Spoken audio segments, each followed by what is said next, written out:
Hello guys, bali ang isi-share ko sa inyo ngayon is paano maglagay ng Bluetooth module sa video okay player ninyo na hindi mo na kailangan mag-switch sa player sa Bluetooth.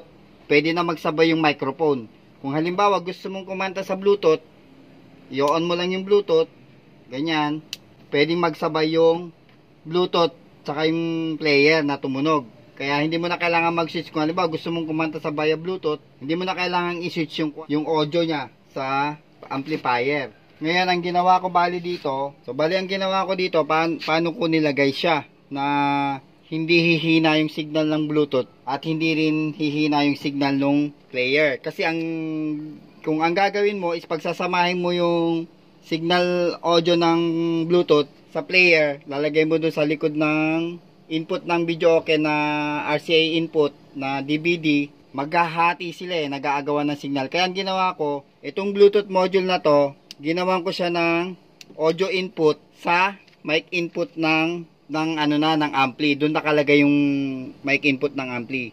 Totoo talaga na madumi ang kalalabasan ng audio pag doon ka naglagay ng audio signal sa mic input ng ampli. Lalo na kung Bluetooth or cellphone ang ipapasok mo doon. So ano yung ginawa ko? Para gumanda yung Bluetooth signal doon sa audio signal ng Bluetooth pag pinasok mo doon sa mic input. So ganito lang yun bale. Off muna natin tong Bluetooth, no. Dalawang potentiometer yung gagamitin mo. Ito yon, path 1 at saka path 2. Ngayon, para ma-filter mo yung lakas, yung audio out ng Bluetooth module, yung audio out, lagyan mo muna siya ng potentiometer na isa. Ito bali ang magpipilter ng lakas. Pagkadaan mo ng potentiometer dito sa path 1, i-out mo siya, lalagyan mo siya uli ng potentiometer 2. Ito naman yung magiging control mo ngayon dyan sa labas. Etong isang volume, ito yung itatago mo to, bali, ito yung pinaka-filter, nakatago lang yan. Yan ang mag-a-adjust ng volume talaga ng lakas. Kasi madumi talaga ang signal ng Bluetooth kung diretso sa mic input may papasok.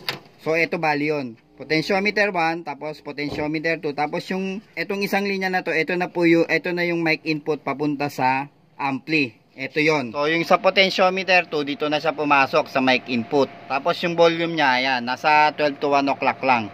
Kaya ikaw pa rin ang mag-a-adjust talaga ng lakas. Ayan. Kali dito ko kinuha yung signal ng Bluetooth sa mic input ng ampli. Para hindi ka na mag-a-adjust. Halimbawa, CD, so hindi na ganon. Kasi kung gagamitin ko yung Bluetooth lang mismo, hindi pwede magsabay yung Bluetooth sa ampli ay sa player. Kaya ang ginawa ko, kung dito mo kukunin, dito mo lahat ipapasok sa CD input yung signal ng Bluetooth at saka player. Nag-aagawan lang siya. Maganda sana kung hindi nag-aagawan, doon na lang sana, splitter na lang kailangan mo. Eh hindi. Ang ginawa ko, sa mic input ko siya ipinasok para makuha mo yung signal ng Bluetooth na pwedeng magsabay yung player na tumutunog at saka Bluetooth. Na ang microphone mo is doon nakasaksak sa player. So punta tayo sa likod. So eto na yon. Bali may switch yung Bluetooth natin. Ito may main volume din tong Bluetooth input dito. Dito may volume din siya. Isasagad mo rin yan para pag tinimpla mo dito, sagad mo rin.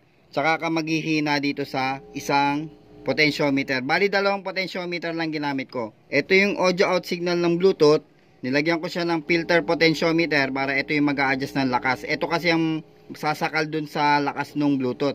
Bago mo siya lagyan ng isang potentiometer din, yung mic input papunta roon sa sa ampli. So ito itatago mo na to para hindi na to pakikialaman.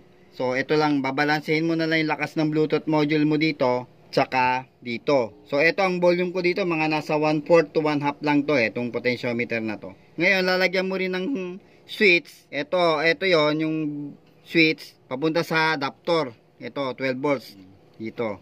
12 volts ginamit ko na 1 ampere. Nangahoy lang ako ng sirang ganito, tapos nilagyan ko na, hininang ko na lang dito. Tapos pinadaan ko sa switch yung positive. Ito on off, nilagyan ko ng on off yung positive.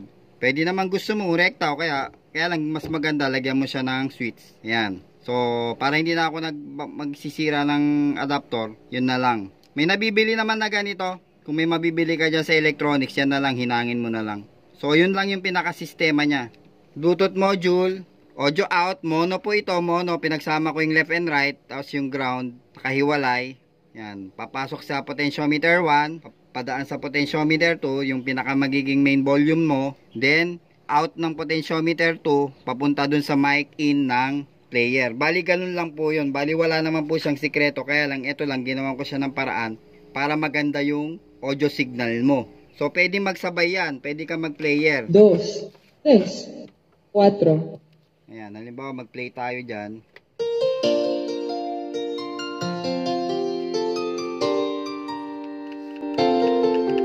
Naka big remote po kasi ako, ginamitan ko siya yung big remote. Yan. Pwede ka rin mag bluetooth. Ayan. Ito yung mic input ng, may potentiometer din siya para na i-adjust na hinaan ng gumagamit. Ayan. Check. Check, testing, 1, 2, test. Check, check. Check, testing, 1, 2, test. Ayan. May potentiometer din siya. Ayan. May adjustan din ng mic. Ayan. Habang kumakanta ka. Ngayon, kung gusto mo mag-bluetooth, stop mo yung player. Ayan. Pwede